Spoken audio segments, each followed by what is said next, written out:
At eto na nga. Tara, takbo! 1km, 2km, 3k, 4km, 5k, 6k. Chill run lang after ng 2 days na pahinga natin. Since Sunday, yung Skechers event natin. Share ko lang yung experience ko.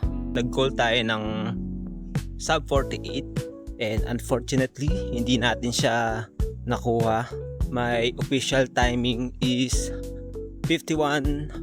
around 51 minutes and 38 seconds. 4 minutes difference dun sa target natin, dun sa in-aim natin. First 1 to 5 kilometer wala tayong problema, and during nung 5 kilometer we take our gel, and after that tuloy-tuloy lang ako from 5 hanggang 9 kilometers. Okay pa yung timing natin, within the reach pa rin yung sub 48 that time.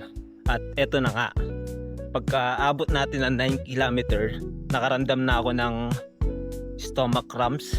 I don't know kung dahil dun sa gel or nagkataon lang talaga.